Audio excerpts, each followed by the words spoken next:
All right, what's up, Stick Talk fam? Welcome back to a brand new episode.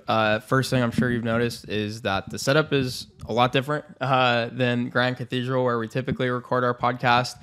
This is actually the first ever road trip episode of Stick Talk. We heard Brook was in town in Fort Lauderdale, and we figured we'd make the trip, do a few podcast episodes before we go back to Dubai. And so we'll just get right into it. So this is episode 17, but it's really episode 1 of the road series. I think that's what we'll call it, right? Make our own folder on YouTube of the We haven't had an internal conversation about it yet, but we'll figure it out. But we have Brook Hiddink on the show today. Appreciate you making it out here. If you guys follow us, and if you're familiar with any of our past guests, then I'm also sure you're familiar with Brook, who crushes it in the e-commerce space, online coaching space, and he's just been putting out a ton of content and crushing it on all facets recently. So, Brook, welcome to the show. Thanks for having me, boys. Pleasure to be here. Of course, man. So I'm just going to settle back in, and if you could just walk us through a little bit about who you are, what you're all about, and what brings you here today. Yeah, so I am, my name's Brook Hiddink from Toronto, Canada. So grew up most of my life, I was an athlete until 20 or so. Had pretty bad concussion problems, put an end to my hockey career. Started, actually was in university, ended up going to law school. Hated that. Dropped out my very last semester of law school, started pursuing eCom. That took off quite quickly for me. So did that for about a year, and then I launched my coaching program in August. So kind of still have the eCom store, but it's very much outsourced, so I'm not involved in like the day-to-day of that. And a lot of my time now is spent on the coaching side with David Mendez. So sick, dude. So we'll talk a lot of business in a little bit.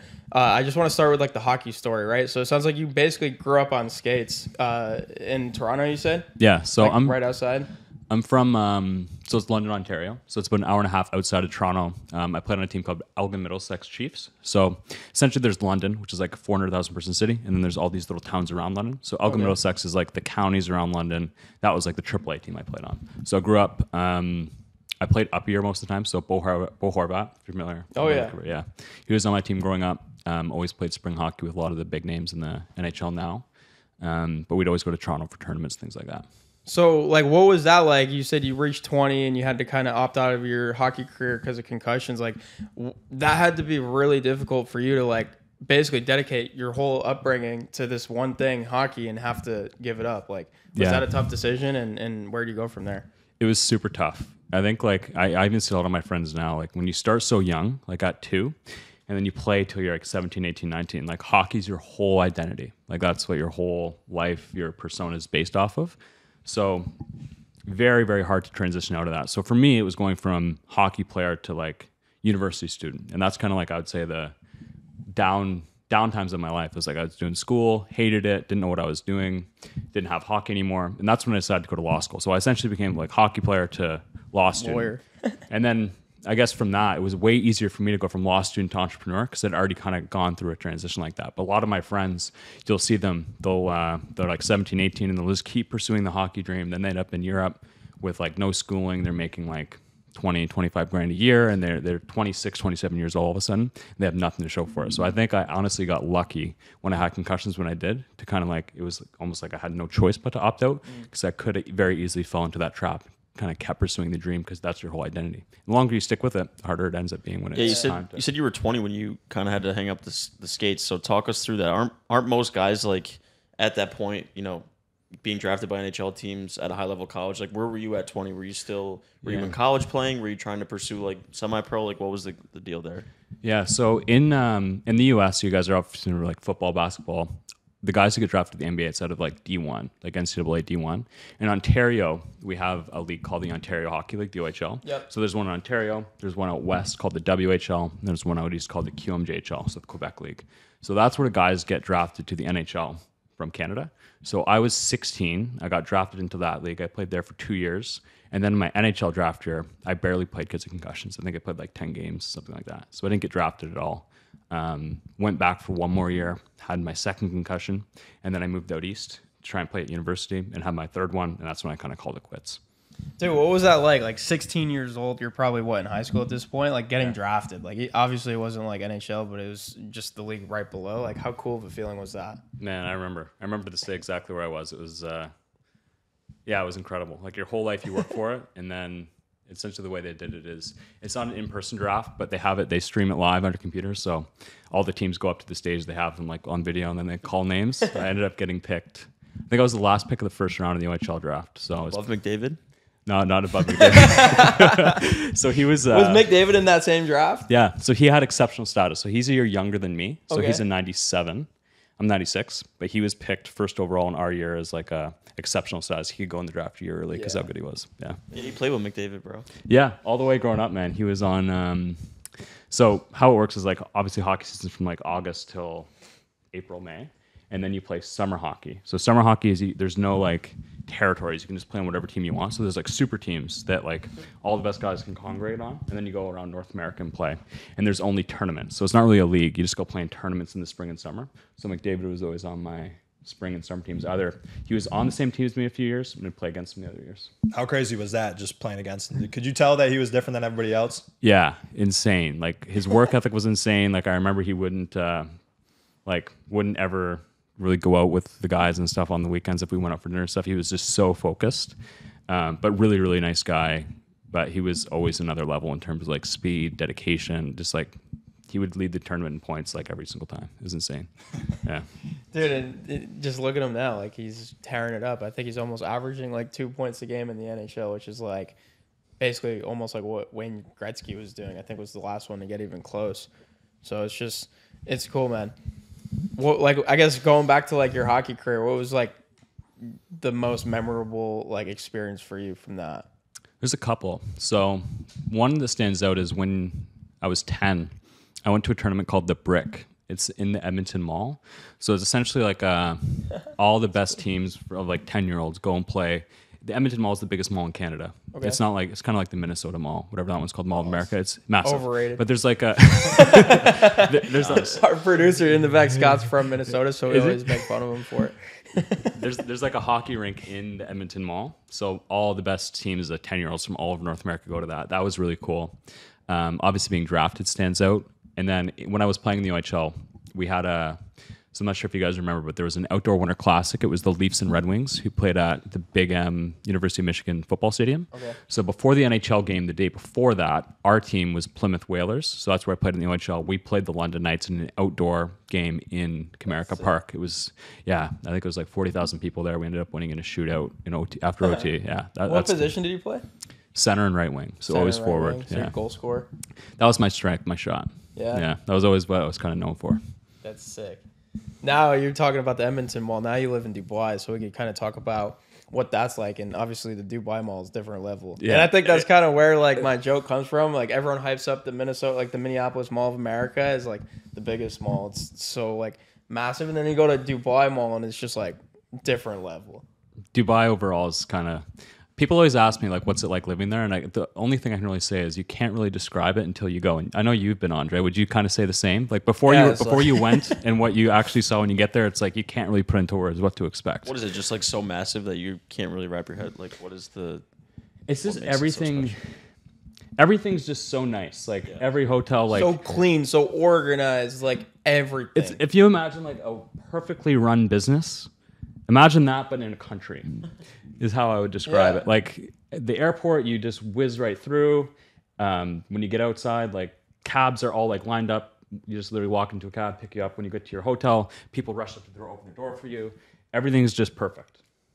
And are you living there in like an Airbnb? Did you do like a short-term lease? Like what's the situation? Yeah. So when I got there, I rented an Airbnb for a week. I didn't know any buildings or anything before I left. So I ended up getting an Airbnb for a week just to kind of check out the different areas and see. I ended up getting an Airbnb without knowing it at a place called The Address. So The Address is like that place is sick. There's a bunch of them. So there's a few locations, right? There's 2 downtown by the...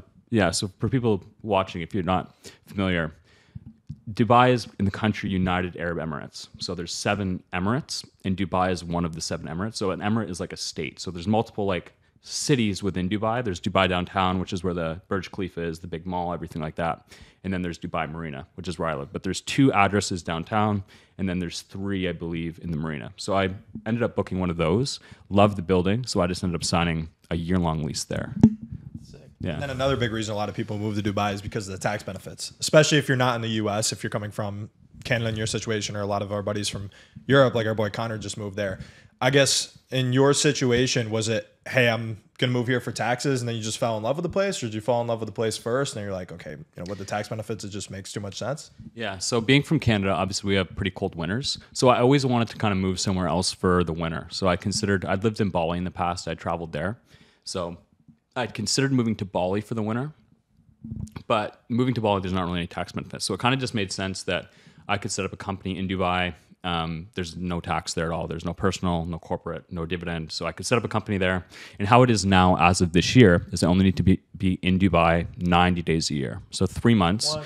And I can't be in Canada more than 6. So if you have 12 months, I can be in Canada for 5 months and 30 days. And as long as I'm in Dubai for 3 months, then how do they track that? You're like you're incentivized to travel, which is sick. Okay, but if you're on your 6 month and first day in Canada, they're like show up at your house with like a SWAT team, like get out. No, pay up.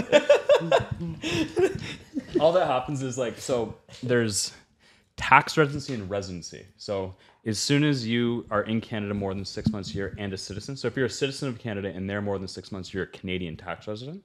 So I can say that I'm not a Canadian tax resident. I'm a Dubai tax resident as long as I'm there under 6 months. So just when you file your tax returns, I don't know how they track it. Like I'm assuming they scan your passport and they know. And you can, yeah.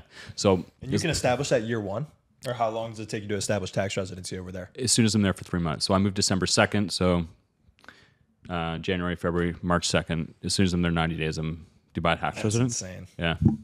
So wow, that's pretty sick, dude. I'm just like processing that. So for you, like, what was it like setting up like a business in another country? Like, was it a pretty seamless process? Yeah. So actually, Connor, he has an accountant who's located in Dubai. He's also Irish, but he helped me get set up. But how the visa actually works is he helped me set up a company in Dubai. So I have my Dubai company, and then the reason I get my Dubai residency is because I'm an investor in my own company. So they set up a company there, which you obviously own, and then you are an investor in your own company, so you get a foreign investor visa to live there, is how it works. So I set up the company before I moved. It took a couple weeks. It's not super expensive, like $5 or $6 grand to get set up company-wise. And then I actually had to move there. They do all sorts of stuff before they give you residency. Like they do blood work, they test you for physical, like very...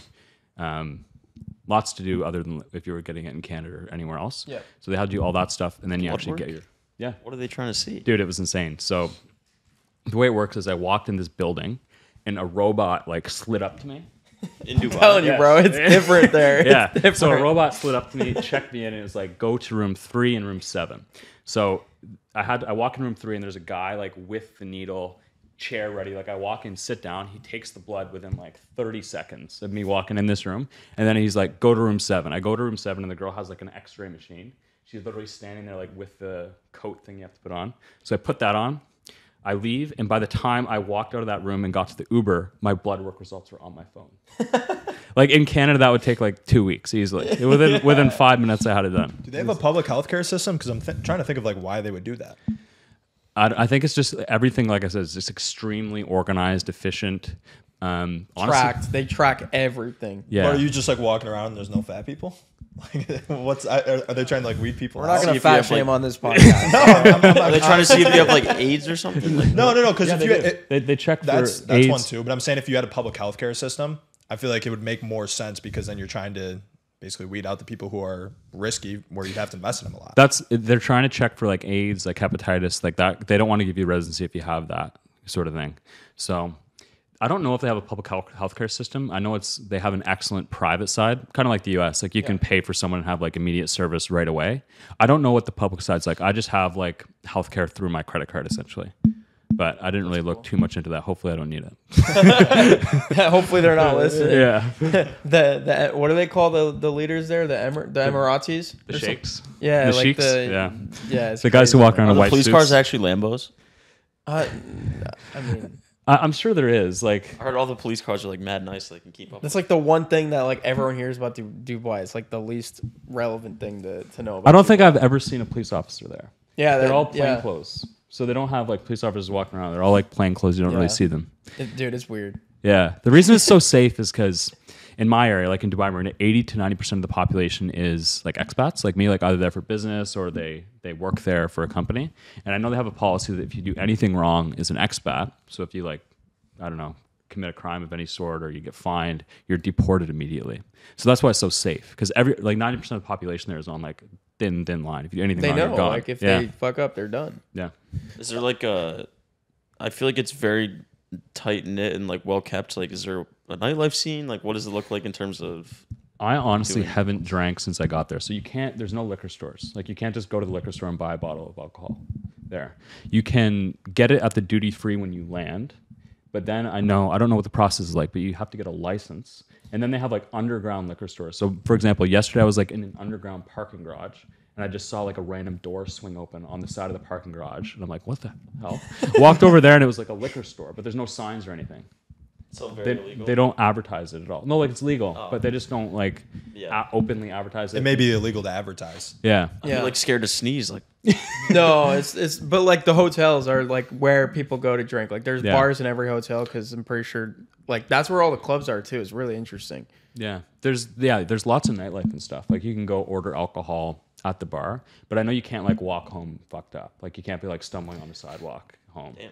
Yeah. Yeah, you can't be like a public disturbance at all. And for that reason, No, You'll never be there. so like so two questions. One of the first question that comes up for me is like when I was there, I was only there for like a week and a half, and the toughest thing for me was adjusting to the time zone, right? Because like EST is like I feel like the gold standard for business owners and entrepreneurs, and what is it like 10 hours ahead? 9 hours ahead of EST. So yeah, it's definitely an adjustment, but I've actually learned to prefer it. So what happens is like when I wake up at 6 Dubai time, it's 9 p.m. Eastern time.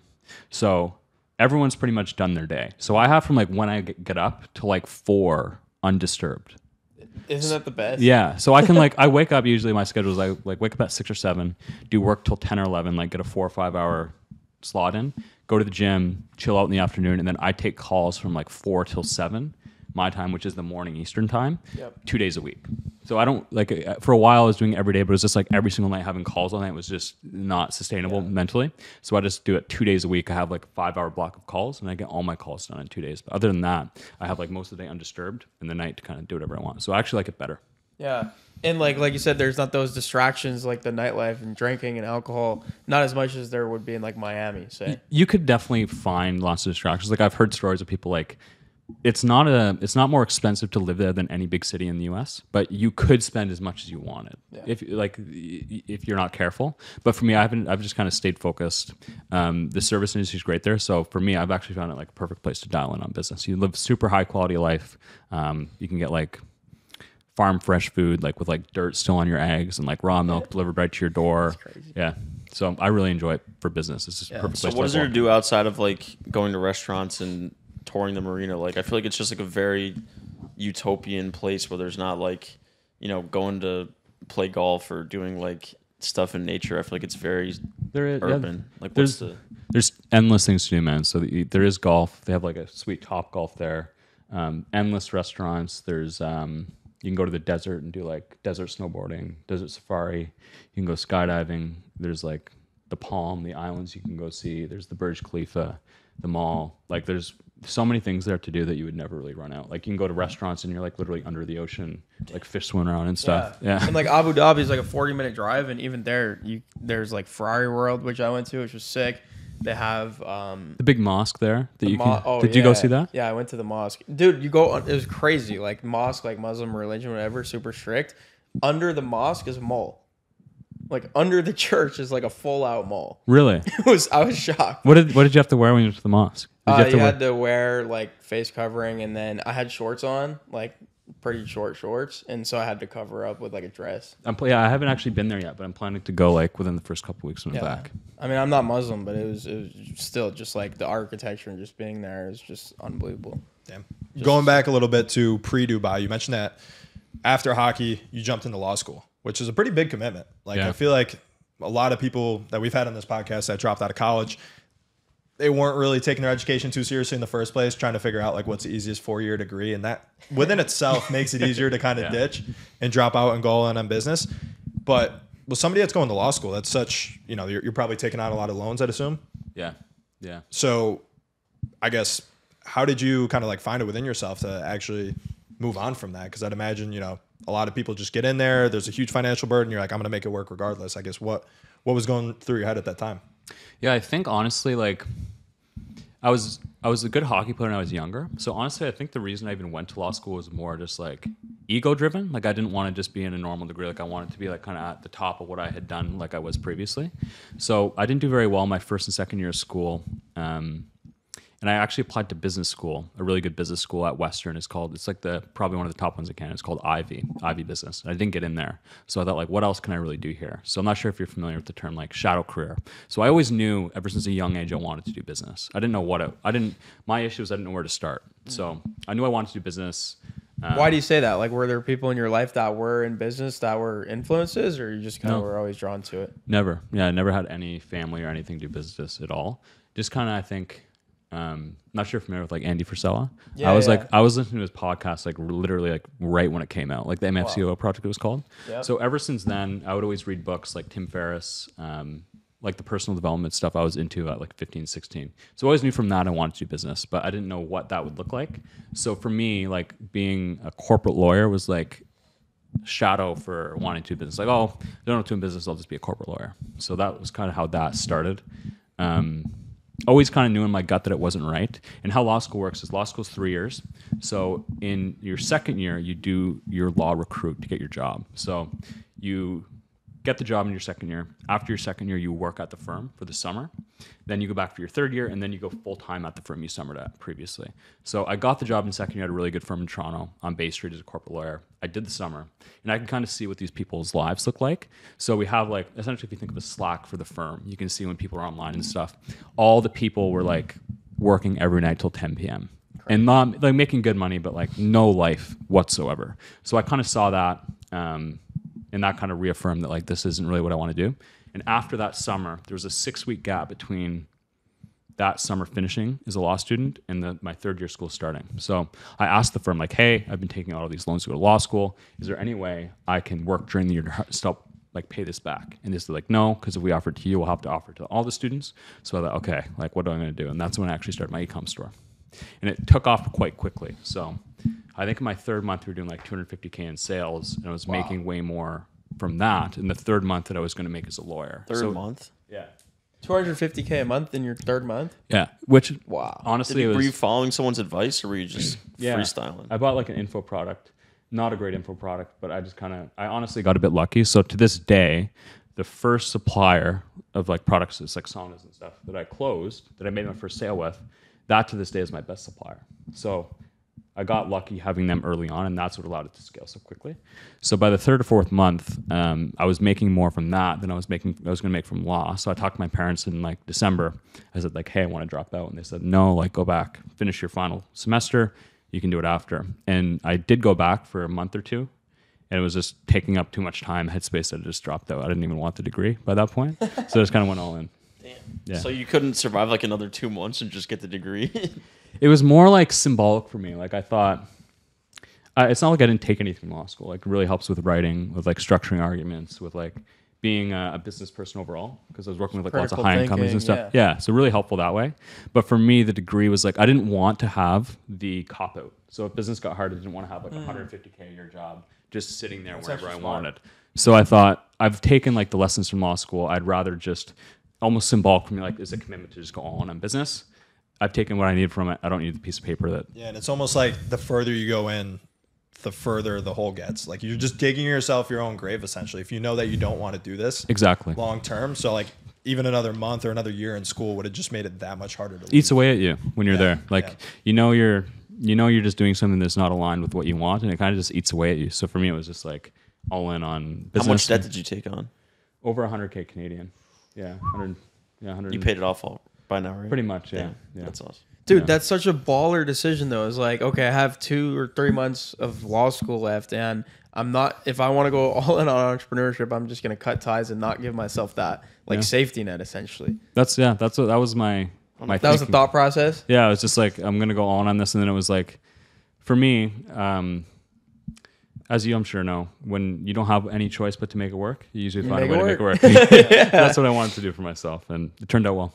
Yeah, dude. So where were most of your sales coming from in those first 3 months? Was it organic SEO, paid ads, cold email? And just for the audience, what were you selling? What was that first product?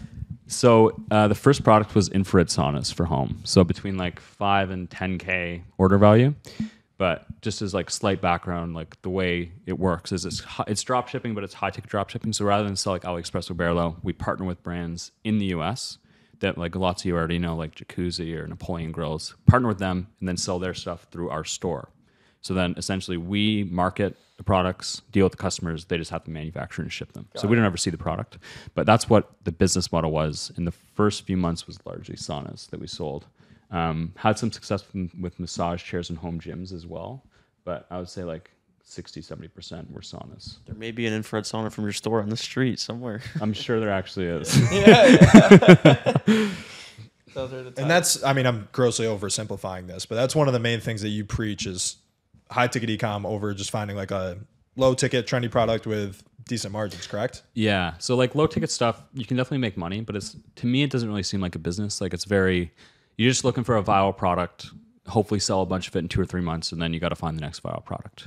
So for us, it's more of a business. It's a longer setup process. You have to make a corporation, get business banking, business credit cards, call suppliers, like form relationships with them. So if you start a store, like with an AliExpress product, you could be running ads tomorrow. Yeah. With this, you're probably looking at like a 4 to 5 week setup process to even get the thing going.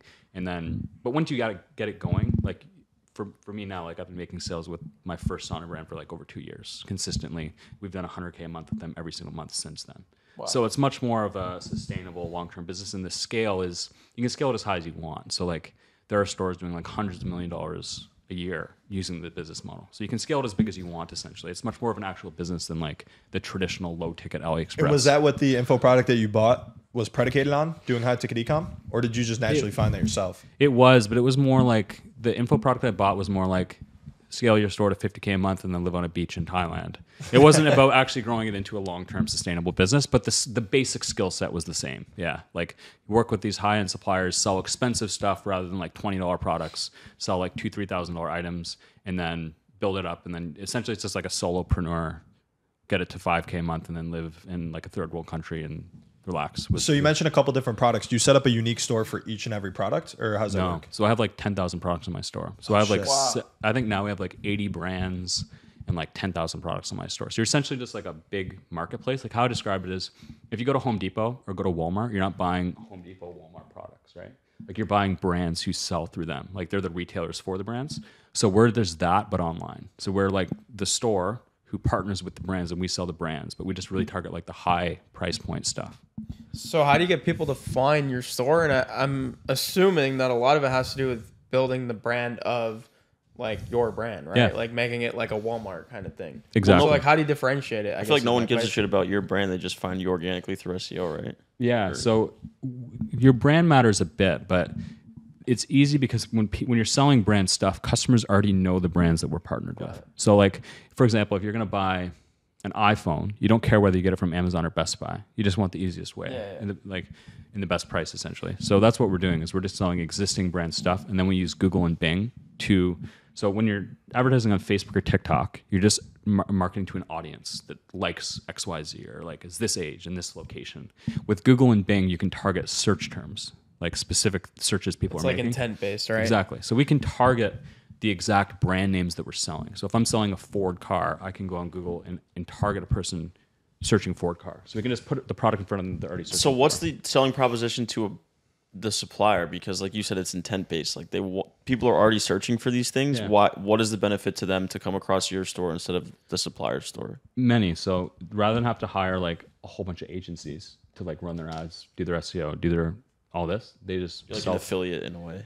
Almost like an affiliate, but we deal with customer service. Okay. So a big headache for brands is they don't want to have to deal with thousands of customers. So we deal with the customers, we sell the product. So literally all they need to do is manufacture it and ship it. That's so you're charging more than them or the same? More. So usually it's about a 25-30% margin. It really varies depending on the product. But for the saunas, it's 25 landed after cost of goods sold and shipping. And then, so we pay them. So if you bought a $10,000 sauna, I would get $10,000. I would send $7,500 to them, and $2,500 would be my margin. And it sounds like customer service can make or break this type of business. Because if I'm purchasing something online for $5,000 and I see a bad review like, oh, this person ripped me off or it didn't work, I'll spend $300 more buying the same exact product. So is that the biggest benefit for the manufacturer is just if shit does go south, since it's your brand, I'm not necessarily taking the hit. It's just that person's brand. Yeah. So a bit of both. So if we treat our customers bad and you own the brand, it would reflect bad on you as well. So customer service is the way that you differentiate yourself as a high-ticket e-com store, is having responsive customer service. So if you go in my store 7 days a week, 12 hours a day, there's someone who will answer your chat right away. So you don't, like, on Amazon or Wayfair, like, you can't really talk to someone that speak to a robot, or you can't really, they'll get back to you in 2 or 3 days on email. So we have someone literally available, like, to answer your chat right away and say I'm on phone. Like, you call, like, we track that. Like, how quick are the customer services reps answering the phone? How quick are they answering chats? And we want that to be like under 20 seconds. So you get like people who answer the phone right away, who'll give the answers that you want. And then it just also comes down to like having a nice website with like good reviews, fast loading time, clear information. Like if you're buying a sauna, you want to know how big it is, you want to know what plug it is, you want to know like what the warranty is. You have to have all that on the product page, all the information to minimize the questions. But if you have that, like a really nice website, information clearly laid out, good customer service reps that respond quickly, that's how you kind of like differentiate yourself from other stores selling the same stuff. Yeah, makes sense. So going back to like day one when you just started the store, did you outsource that customer service right away, or were you taking calls and answering chat messages in between law classes? I was taking the calls and answering the chats between law classes. Like I would like wake up in the middle of the night and like answer calls and stuff to people in PST time. But I did that for 2 or 3 months. I hired, I think in my second month, my first customer service rep, but we were doing it together for a bit. And then I really stepped out of the business last summer. So like May, June of 22. And that's when I launched my coaching program, because I had all that time freed up. Yeah, I was going to ask about that. Like, what was the decision that went into like, okay, I've done this long enough. I've built up a track record. You're starting to build up your own brand online. Like, I'm imagining people saw the success you're having with your brand and they're asking you like, yo, how are you doing this? Is that what triggered the coaching program? Or yeah, I'm always curious to know, because we also were in a similar space. We had an agency business. We grew it up to like 100K or whatever. And it just got to the point where people were asking us about the agency more than the actual services. And we're like, let's, help these people, because we know what they're going through and how, to get past this. So what was that like? Yeah, so very similar to you guys. I'm not sure if you guys use info products and stuff, but like what I used for an info product, like wasn't a good product. Like I think I paid like $10K and I was just like in a 10,000 person Discord with no coaching calls. Like wasn't a good service, and lots of people like weren't having success with it. So I had never really used social media. Like I didn't have any Twitter. I had like 3 posts on my personal IG. So I think I first saw Nick Rogers, Logan Fifth, they're coaches in Client Extension now. So I saw their content. I started posting online, and at the time they didn't really have much of a coaching framework. It was more just like about how to build your personal brand. So as I did that, I started getting DMs and people wanting to hire me to teach them. So I was doing like one-on-one coaching with like 3 or 4 people, and it quickly became apparent like this isn't scalable at all. So that's when David had an offer, Mendez, how to launch your coaching program. I was in Client Extension at the time. I was actually torn between, I started a Google Ads agency. I got it to like 10, 15K a month. And I was doing the coaching one-on-one with the Google Ads agency, which I was in Client Extension for. So that time I had to pick one or the other. And that's when I decided to go with coaching, partnered up with David. And it's kind of been history since then. That's so cool, man. Yeah. What was that like? You mentioned you had like a product that was shitty. It's interesting because ours was kind of the opposite. Like we partnered up with Daniel, Cold Email Wizard, who had a product that like was actually really good. So was that like your main motive behind it? Is the education out there is not good? I actually have the information that can get these people results. I almost have like that responsibility to go out and provide it. Is that the main motive, would you say? Yeah, like obviously I had lots of success my first year, but I also had I wasted a ton of money, a ton of time banging my head against the wall on things, and like just stupid mistakes. Like, as you know, any business, you make stupid mistakes that I didn't necessarily have to make if I had a good product, a good info product with so now what we offer is very similar to you guys. Like every person who comes in, they have a success coach who checks with them every week. There's like 10 hours of coaching calls. So it's like, it's not just like a Facebook group. It's like we're actually doing this with them. So if we can stop them from making those stupid mistakes before they happen. And we've seen like really, really good results, like much higher than anyone in that other program would have had, just because it's actually a done with you program. It's not just essentially a Facebook. It's just not info and then, good luck. Yeah. Yeah. So I was talking to David in Portugal, and he's like, dude, we're running this up all organically. Like, we don't, like, our funnel's like a Google Doc. You want to kind of walk through your marketing? Like, are you even running paid ads? What's the main acquisition source? This point, it's literally been almost strictly organic Twitter. So like David said, we've tried other things. We've tried a VSL. We've tried these sorts of different things like landing page, VSL, but we just do 2 steps a lot, like make a power offer, DM me if you're interested. And we just send them, hey, here's the link to book a call. And then we qualify them in the Calendly questionnaire. So like, how much do you have to invest? Are you ready to start today? Do you have any experience? Where are you from? In the Calendly. And then if they're not qualified, we just like cancel the call. If they're qualified, we take the call. And that's literally been the whole marketing. I've started doing YouTube and IG the last couple months. So we have started to see like, let's say 10, 15% of calls coming from those. But Twitter's, I think we're at like 41K followers. IG and YouTube are at like 3. So very small scale compared.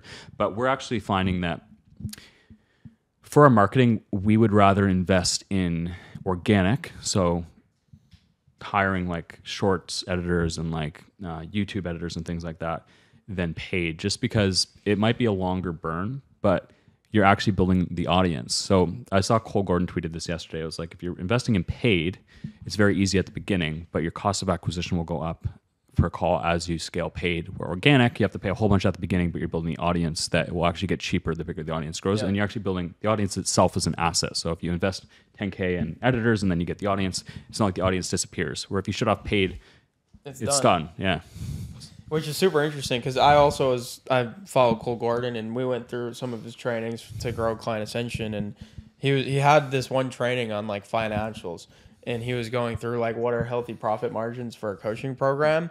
And he was saying that like they kind of max out at like 40%, but the only ones you've seen that were at like 50 or 60% were the ones that could drive enough traffic through organic. Yeah. So like that much of a difference just because organic was built in the beginning. And so like I think that's so important, is if you're building a coaching program or selling an offer, like invest in, like you said, instead of investing in ads, invest in short form content creators or producers or editing software. Yeah. Just making content. There's all these different intricacies. Like we're paying for this podcast to be produced. This isn't necessarily an ad, but it sort of is. It's building the community, right? Because then like if someone watches the pod or they watch your YouTube and they book a call, they're way warmer than someone who saw an ad for the first time, right? Like they've already level of trust. I was watching a call recording the other day. Yeah. The guy was like, "Oh yeah, what's TikTok? It's awesome." And I know Daniel and I know Andre, but it's just more familiarity. And they're What's his name? Shout out to that guy. I don't even remember the name. To be honest with you. Bro, that's terrible. It was one of Jordan's calls though. But like the close rate would be exponentially higher with someone who's already seen your stuff, like got to know you. Because even like when they watch your content, like people will say to us on the sales calls, like, I feel like I already know you. Yeah. And it's from the organic content. So when they book the call, they're already like across the line per se. So it's actually way easier to get that person to join than someone who just saw a paid ad and clicked book a call. Doesn't know you. Yeah. What's your take on giving away value? Because I know, correct me if I'm wrong, but you've given away like entire modules of your program for free on Twitter. Yeah. Right? Yeah. So I think it's, for you guys, it would be different. For my opinion on it is for someone who's B2C, so someone who's starting a business from scratch, like they have no business experience, it's not the information that is really the differentiator. Like you can go on YouTube and get beginner dropshipping courses and like how to do, what to do. For us, it's the accountability piece. So like having a success coach check in with them every week. Like, hey, it's Friday. What are you doing next week? Okay, I'm going to do XYZ. Okay, next Friday, did you do XYZ?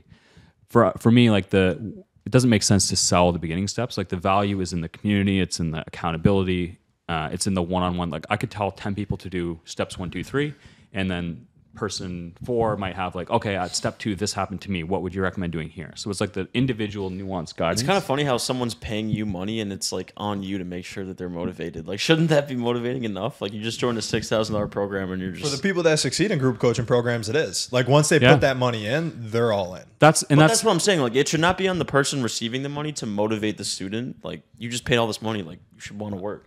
I agree. But it's like when people are new to business, that is literally the biggest piece. They don't have like... It's not what to do, it's actually getting them to do it.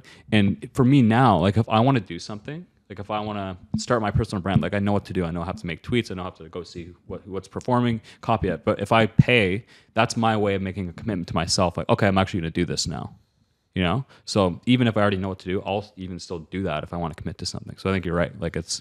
Yeah, and like with coaching programs too, I think the whole selling point is it's like a shortcut to success. Yeah. In a way, right? Because you've gone through the process, so you know like when you go and try to do step 4, you're probably going to run into this issue. And when you do, come and talk to me about it. Yeah. And it's going to be different for everyone. There's always intricacies, but I feel like, yeah, they're not necessarily paying for the knowledge. They're paying for you to be right by their side as they go through and implement it. And I don't know what it is. Maybe it's the limiting beliefs because they just don't think something's going to work. Validation, right? Validation. Like just saying like, hey, is this right? Yes, it's right. Okay. They feel so much better. Yeah. And I think like once they get to where you guys are at, like you take on people who aren't starting from zero, like they already have some business of some sort and revenue. At that point, to me, it makes sense to sell the information in actual like SOPs and stuff to go from 5 to 10 or 10 to 20.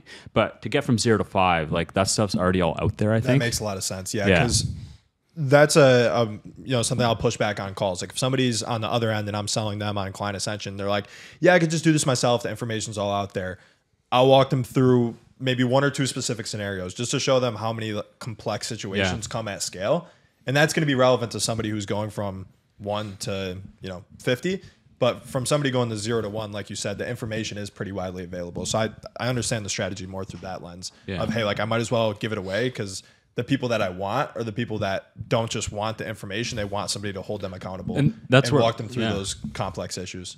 And that's where a lot of our calls come from. So I have like a free course, but under each module in the free course, it's like book a call. So maybe people go through, they see how it fits together. It makes sense to them, but they'll have a question about what niche to pick. Then they book a call and they want that individualized guidance. Like that's essentially our lead flow is they go into something free.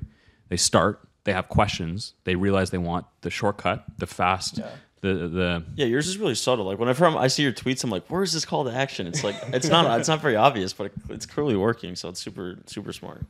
Yeah, it's going well. Our kind of next step is to build. Right now, the free course is on Kajabi, so I have like 6,000 people in that, but there's not really no community.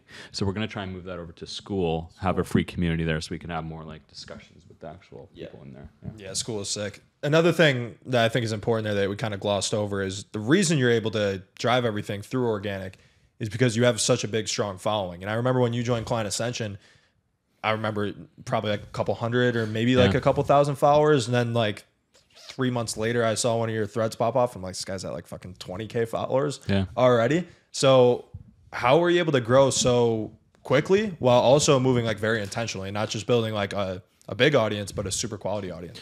I think the biggest thing for growth was honestly Client Ascension when we did that thread a day. Was that September? Yeah. I don't remember specifically the month, but that was, Yeah, so I wrote like a thread a day for like 45 days in a row or something.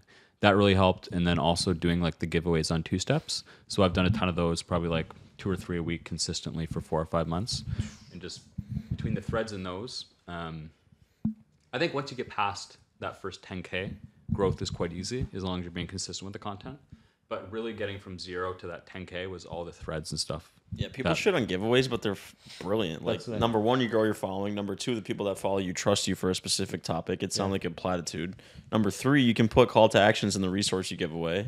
Yeah. You can gate the resource to get opt-ins. Like, there's a million ways a giveaway benefits you, and people on Twitter are like and DM and like comment shit, and I'll DM you some like. I'm like, why bro, it's so funny when people like meme a giveaway. It's like, why you're complaining about free information? It's like, what do you want? Want me to charge? I mean, it you is for this? overplayed a little bit, but it's like it's in good. Like everyone's giving away free stuff. It's like a net positive to everybody. And you grow your following, man. Like, if it works, I don't really care. Like if it works, that's what matters, right? 100%. Yeah, you can't give in to like everyone's always gonna have an opinion, right? Exactly. Like people always, make fun of like the guys on LinkedIn that tell like the stories that are just so like cringy, and the flip side, people make fun of the guys on Twitter that are giving away like free value in courses. But one of the questions I have is, you have a business partner, David, who we mentioned a couple times already. So talk about what that was like, partnering up with someone that you've never met in person, which you told us before the podcast, which is dope. And just having like a trusted advisor that can take care of some of the different aspects of running a business. Yeah. So I talked a bit about before, but when I started growing the personal brand, it was all one-on-one. So I was doing like one-on-one, like 1 Zoom meeting a week with people to help them grow. I didn't really have a course. I'd give them just kind of action tasks every week.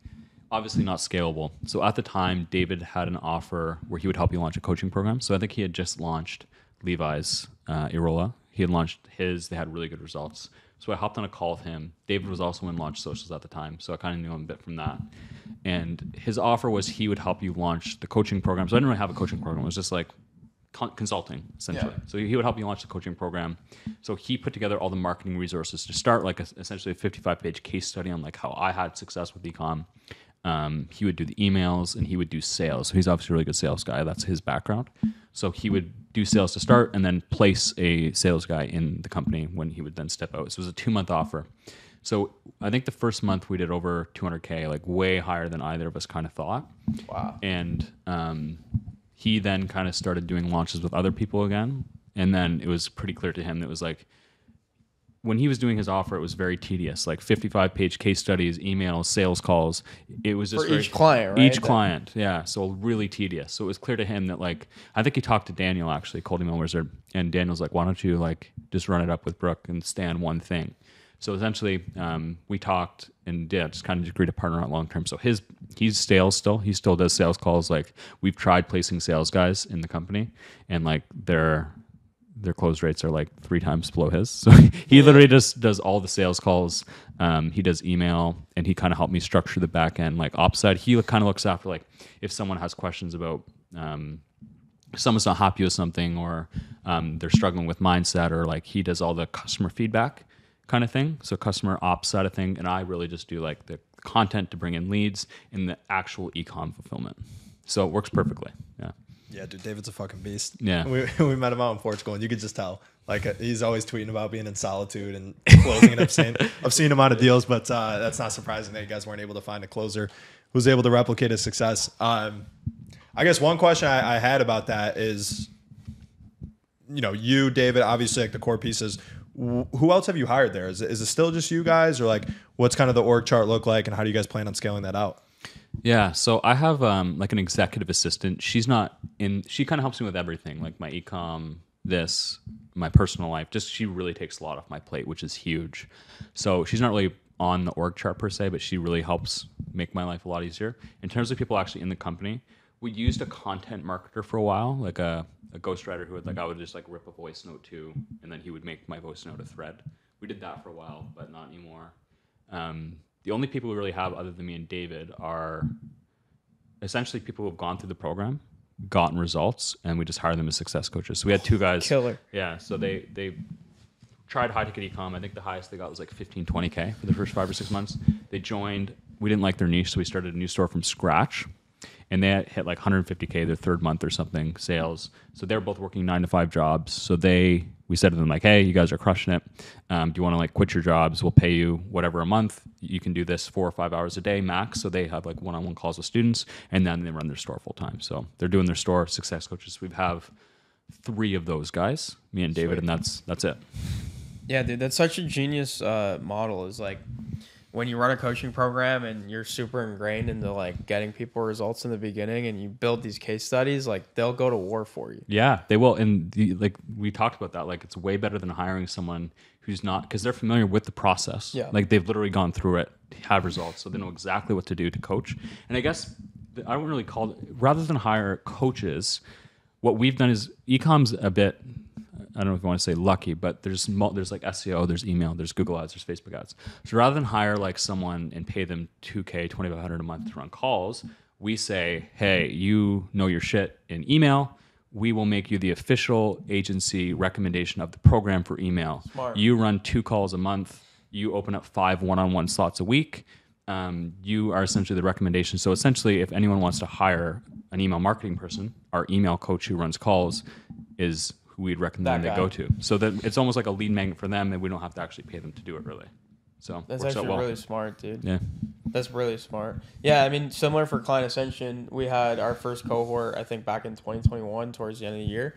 And 2 of the students that like really excelled in that cohort specifically ended up being like student success coaches and community managers. And still to this day, they're like core team members that literally go to war for us every single day. And it's just really cool to see. It's definitely the way to hire success coaches. Like and a lot of that comes through your personal brand too. Just the same way someone comes into a sales call, right? Like they're excited to work for you because they feel like they know you. Yeah. Yeah. And that's since we've hired those guys, the success coaches, it's been like night and day in terms of Now it's like students are getting results on autopilot. So like I obviously make the content. I hop on a call with them when they join to like introduce myself, help them pick their niche. But I have like a couple hours of calls a week. But these guys are essentially meeting one-on-one with their students every single week, and like results are just coming in without our involvement, which is, I think, for any business, the really cool stage to reach is when you're not in the day-to-day and people are still getting results. Like you built the system itself. Yeah, and I think the coolest part about a community is like when one student gets results, other students just kind of, instead of being jealous, they cheer them on like, dude, that's fucking sick. And it's like a genuine excitement. Yeah. Do you notice that in your program too? Like everyone hyping each other up? Yeah. So like in the wins channel, we always like say like, even if you don't want to do it for yourself, like just post your wins because it really motivates other people. Like I've had so many people message me saying like, oh, the wins channel is so motivating. Like really needed to see this message today. So we really kind of encourage the community aspect. And that, I saw you tweet about this yesterday. It's like the community aspect itself becomes valuable. Yeah. It's just like being a part of something with a whole bunch of people going through the exact same thing as you. Like that's... Yeah, it's not... I mean, I'm not in sales, but I imagine a huge benefit to people joining is not even the content, the coaches. It's like just surrounding yourself with other people that are really driven and getting success in the agency world, right? Yeah. What's the cliche term? Like you are who you surround yourself with, right? Yeah.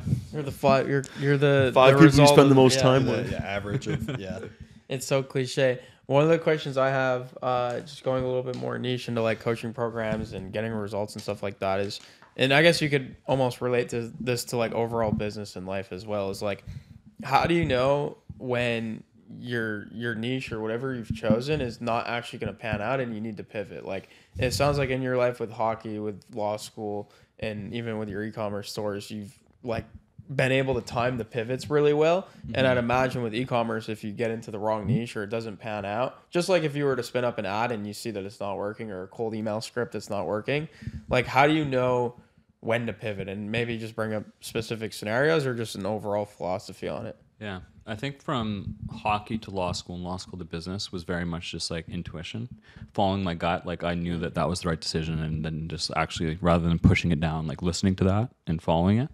For ecom niche, I think you always you can tell pretty quickly. So if you sell something that's been around for a long time, like grills, let's say, competition in high-tech ecom doesn't occur on the product level. It doesn't occur on like the grill level. So there could be 100 grill stores, but let's say there's 50 grill brands, and let's say 45 of those 50 are on every store. If you try and sell those 45 brands, it's going to be very tough. So like everyone's selling them. But if let's say there's 5 new grill brands in North America and they're only available through 2 or 3 stores, if you partner with them, you can sell that brand's products in an otherwise competitive space.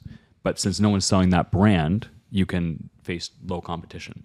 So it's really, in terms of whether the niche is going to work, it's not really niche, it's suppliers. So you got to find the good suppliers. So you find the good suppliers, you'll have success. But there are obviously better niches. So right now, like solar is a hot one. Like lots of people are like wanting to power their homes through solar. Electric vehicles, so electric bikes, electric scooters, electric mobility chairs. So these are like new areas, like solar and electric, that there's not really much established stores right now. So they're like good areas, and there'll always be evolving areas like that, like new hot ones to like start a store in. That's cool. And I guess out of those can come and go, right? Like I'm just going back to like when the hoverboards were a thing, right? Like those obviously phased out. So I guess how do you go from like finding those types of trends? Is it like reading the news, like keeping an ear to like certain magazines? Like what's the ideology there? I think just a big thing I look for is things that people need and not want. So like no one needs a hoverboard, right? It's just like they dude, no, I need it, bro. You're literally staying put on the couch until you get one. You're not. Yeah, I'm like, I won't get up until I get a hoverboard. Yeah. So I think just taking things people need and then applying new technology to it. So people need to power their home, right? No matter what. So then it's taking a new technology like solar and applying that to power, which is like a solar kit, or taking a wheelchair, things people need, like they can't get around, an elderly person can't get around without it, and applying electric to that. So just kind of finding like established things and then new technology being applied to this, rather than a fridge, a smart fridge, or just like, taking new technologies and applying it to things that people will always need. But I guess devil's advocate, like you don't technically need a sauna. Yeah, I was just going to say your best product unless you're a Huberman type, then then yeah. So certain things people will need, and other things like saunas is things like that the top 10% of the income population is going to buy, that they don't really like. If we're in an economic downturn, if someone's buying a $10,000 sauna, they probably don't care, right? So I guess in that way, you almost want to stay away from the super trendy products because saunas have been around forever. Like rich people have been buying saunas for decades. Yeah. So is that something that you look for is like, okay, if it is a mainstay, then might as well get into it? It's tough to tell sometimes because I think like cold tubs would be trendy right now, but they also could be like a new thing that people just want in their homes. So it's kind of like on AliExpress when you're selling like low price stuff, it is very trendy, but I don't think like there's really too many examples of like a $5,000 item that's trendy that people are only going to buy for a short period of time. Like I think like things like cryotherapy chambers, hyperbaric chambers, cold tubs, infrared sauna is like kind of a newer thing. Like sauna's been around forever, but infrared saunas are more new. These things I think will become just more established, and then they'll reach their peak, and then they'll kind of just stay consistent. Would be my guess. I don't know. So have you ever applied that same methodology to a lower ticket product? Because I get hammered with ads with this one guy who's trying to wholesale Fiji water all the time. Really? But I guess that would follow the same methodology. The only difference is a much lower ticket product because people need water, and you've just never gone into that realm. No. So I'm not sure if the model itself would work. Like if you partnered with brands that have low ticket stuff, I'm assuming it would. I just don't know like what kind of margins they would give you. Because if you're selling a $10,000 item, if you get 25-30% margin, you're still making $2,000 profit on the sale. Where if you're selling like a $20 item, I'm not sure like what.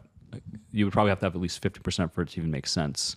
And then you have to think as well, like if you're selling one $10,000 sauna, you have to deal with one customer, you have to ship one order. So you can do it with a small team. Like you can scale to multiple six figures with a team of like 2 people. Where if you're selling like $20 items, you're selling thousands of orders, thousands of customers. Like warehouse and stuff like that. Yeah, it's just a much more administratively complex.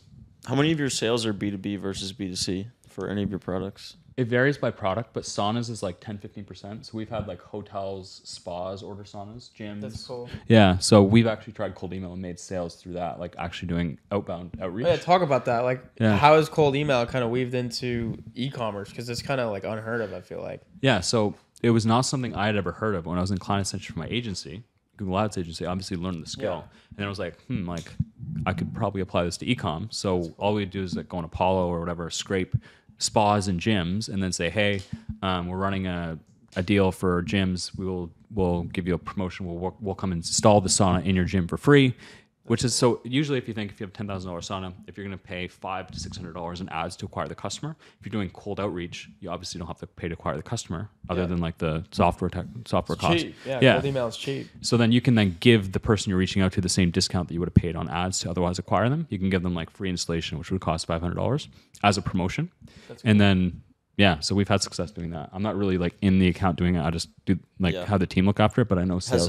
Ever since our call, has any of your students like landed a supplier from a cold email or gotten sales? All the time. Like tons of suppliers landed from it. Nice. Sales, I think a couple have, but I'm honestly not sure. When people post wins there, I don't really say like how they got the sale. But yeah, I've had success with it, so I assume other people have as well. Yeah. I'm always fascinated by cold email offers that are, how do I word this? Not really. You don't have to really convince someone on it. Like if you cold email someone that's looking for like a contractor that's looking for like a new fire pit supplier, if you hit them up at the right time, they're just going to be like, yeah, let's go. Another thing is like when you're starting an e-com store, you don't have an email list, right? Like your email list is 0. So one kind of like gray hat way is you can just like scrape CEOs of $20 million plus companies and just say, hey, we're running a founder and CEO sale. And since you're emailing their business email, it's not, I know you can't email B2C emails cold or it's like illegal or whatever, but if you do it to their business email, it's allowed. So you can just scrape rich people's emails and say, hey, we're running infrared sauna sale. And you have to do it specifically through cold email. Like if you tried to upload it to like, I think like MailChimp or ConvertKit or like a newsletter type software, I think it'll reject it because it asks if this person intentionally opted in, which they didn't. Mm-hmm. So you got to do cold email strategy, but it works. Yeah. 100%. Yeah. So that's like, obviously it's not going to convert as high as when you have a big Klaviyo list yourself. But when you're starting and you have no one on your email list, it's way better to do that than nothing. Like you said, if you have no other option, you're going to make it work. Yeah. How does an email list work for high ticket ecom though? Like someone buys a 10K sauna off you, like, hey, we're running a deal on our new infrared cold sauna. tub. Buy another 10K, like so cross selling. Big things like Black Friday and stuff will do well. Or a lot of times the buying cycle is long. So if you go to my website, usually we say like $100 off, give your email. So get your email. And then maybe you're not ready to buy right away, but you have your coupon. then maybe you decide to buy next month. Okay, so it's more so like capturing leads that would have otherwise been lost instead of Yeah, because it's probably not often someone just goes on your website, sees a sauna, it's like, cool, I'm gonna buy this today. It's like 10 plus days. Yeah. Another thing is affiliates. So if you buy a $10,000 sauna, after in our post-purchase email flow, we'll be like, hey, thanks for buying from us. Here's your affiliate link. So if you know anyone else who has a $10,000, we'll give you 10%. So you make $1,000 for referral. Nice. So that's another good way to use email. That's got genius. rich people door knocking in the neighborhood. Need a sauna? Do you ever Come affiliate try for mine. like complimentary products? Like if you're selling a sauna, like I don't know, eucalyptics and shit, and like Cold rocks? tub. I feel like a cold tub would be super relevant. I You go in a haven't- sauna, hop in the cold tub. I haven't done too much of it. Like what we do for upsells is we make a lot on extended warranty. So like let's say you buy a sauna and the warranty from the manufacturer is 5 years. We will be like, we'll give you an extra year warranty for $300. So then you get a 6-year warranty instead of a 5-year. And then we just do that ourselves. So if it's for parts. So let's say the heater breaks, we'll just give you a new heater for like $50. Nice. So we make a lot on like extended warranty upsells. But I know there are more established stores. Like mine's only under 2 years, but I've seen stores who sell like workout stuff. They'd go into the supplement space. So they'll sell supplements like with their workout stuff. So there's definitely opportunity there. For saunas, you could do like robes, towels, lights. Like I'm not sure what else, but there's definitely opportunity. I just haven't tried much yet. Super interesting. Just to kind of wrap things up, I think we're over an hour already. This conversation has flown by. Which It is has, dope. yeah. He's got to catch a flight back to Dubai in a couple hours here, so we don't want to hold him up. I wish I could go with you, bro. You guys got to come visit. Just hop on the anytime. flight. I'm down. Leave your girlfriend here, bro. No. But just to wrap, like, what's next for you? Like, obviously, you're having so much success with the store. I think you said you got up to like 15 million in sales. 5 million in the in first sales year and a half. Yeah. in a year and a half. Yeah. Wow, it's crazy, dude. And obviously, the coaching program is taking off, and you're having a lot of success there. So, like, what does the next year look like for you? Yeah. So continue growing the store. Like I'm largely out of that. So still oversee everything, but I want to continue growing that with an e-com store. If you ever sell it, the longer you have it, the higher multiple you'll get. Just they want to see consistent growth like over years. So I want to grow that for another 2 or 3 years. I'll probably eventually exit from it, but just continuing to add new brands, add more ads and stuff. It's not really me doing it. It's my team doing that. My time's on the coaching program. So our strategy with the coaching program is we just want to focus on the road right in front of us, which is we just want to get the people actually in the program now as high results as we can.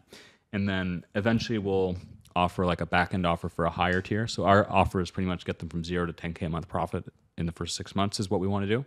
So once we get them to there, it hasn't been 6 months yet. So when that point comes, we'll probably have a higher tier mastermind to go from like 10 to 20, 30, 50, whatever it is. But also, you've seen like Amon and a lot of the guys, they'll build the customer list in the course and then they'll sell the SaaS to the customer list. So I'm not sure if there's any SaaS opportunities in the high tech e-com space, but we'll definitely like look into that at some point, I would imagine. Yeah. I'd say a cool way would be to like invest in your best students, just like get equity in their store and help them out. Yeah. We've thought about that. It's just obviously like legally complex. You have to hire lawyers and like it could be pretty complex. So we'd probably rather just do the higher tier mastermind. But yeah, definitely want to invest in their success. And obviously there's no easier person to sell something to than someone you've already helped get results. 100%. Yeah. Masterminds are so genius, dude. Yeah. Great way to extend LTV. Real quick, I want to go into so Christian and I used to host a podcast like 3 years ago. And this week I was just on a walk listening back to one of our episodes. And it's just funny because we've come a long way, obviously. But we used to do this thing at the end called Lightning Round. And we asked some like really insightful questions, and looking back now, like those were some of like the best moments from our podcast. And so Christian, I don't know if you remember any of the questions, but By heart, bro. yeah, by heart. Okay, cool. Dan, if you have any cool questions you want to ask, feel free to join in, or this will be an experience. I'll just for ask you. one pre-lightning round question. Yeah. When did you get the watch? The thing's a beauty. Watch? Yeah. Andre, do you have the same one as me? This is smaller, but Different dial. Same. I got it in... So in Canada, obviously, to take money out of my company, I had to pay tax on it. So I never got it in Canada. As soon as I moved to Dubai, I got it within the first few weeks. Yeah. That's sick. genius, A nice housewarming present for yourself. Exactly. All right, that was my question. I'll let these guys do their lightning round. All right, if you could have dinner with any 3 people, dead or alive, who would they be and why? Good question. Dead, I would say Steve Jobs would be one. Just super, obviously, obsessive, creative guy. Probably Elon Musk be up there. And Who's big name in the coaching space? Who's the most successful info product guy you can think of? Grant Cardone. Yeah, Cardone, Grant probably. Cardone, Yeah. It's so crazy because like people would say Cole Gordon or Sam Ovens, and I think they've kind of like capped out at around 30 or 40 million a year, and I'm pretty sure Cardone's like 100 plus. Yeah, it's probably like not even close. Probably real estate, especially. Oh, if it's real estate, it's even more than that. It's crazy. His whole thing is just literally apply as much force as humanly possible. Yeah, like no shame, dude. We're driving, like you drive around Fort Lauderdale. I don't know if you've seen it, but like 10X is on a lot of the buildings. Yeah. He owns a lot of the real estate here. I've seen it even on buses and stuff. Crazy. Dude, he's literally everywhere. Yeah, right next to the gym I go to. Yeah. It's 10X Residences. That guy's insane. Yeah. So that's one of the questions. Another one that I remember is if you could go back and talk to the 20-year-old version of yourself where you basically had to give up basically everything you worked on for your entire childhood, which was your hockey career, and just give them a word of advice, knowing what you know today, what might that be? Generally, like follow your gut and start a business and just kind of like, I think a lot of times people start a business, they want to have everything figured out before. Like how they're going to eventually reach success. But obviously you guys know that's not how it works. The biggest thing is to just take the first step and then kind of the path lights up as you start walking. So I think just start a business and just figure things out as you go and enjoy it. Yeah, almost every single person says that is commit, then figure it out. Yeah. Whereas most people, like the common, urge is, hey, I want to figure it all out, then I'll commit. But it doesn't work. That's why they don't commit. That's why they want to have everything figured out before they do, and that's actually what stops them. Yep. I'll let you do the last one. I always like to ask this one. Like, what's one question you have for us? Yeah. What's next for Client Ascension? Where do you guys see it going the next 2, 3, 4, 5 years? I mean, I have a pretty clear vision. I don't know if this is different from what we haven't really talked about it internally, to be honest. But what I always go to is in person. So obviously the community is amazing. It's all in Slack, which is cool. Like, and it's all on Zoom calls. It's just all online. And I just think with the past 2 or 3 years with COVID and everything, we've almost gotten used to it. And until you step out is really where the real connections come from. And Scott's a great example. Our producer, he joined Client Ascension, and a couple months into the program, he actually came down to Tampa to visit with a bunch of the other students. And like those few students, like no like bias or anything, but like I know for sure just because we had the in-person experience with them, we have like closer bonds. Yeah. And then we did the event in October with like 120 guys. And like, that was mind blowing. Like, that was just like crazy to see all of these people in person. And like, I remember just like walking there and like people like recognizing me first. And then like a couple of the students like dabbing each other up. Like they already know each other. And it's just cool because when your community grows, you don't really get to see like all the things that are happening behind the scenes. Like, who's communicating with who knows who's working with who. Yeah. And it's just so cool in person. So creating more of those experiences. Yeah. Would it be like consistent, like every month there's a meetup, or how do you envision it playing out?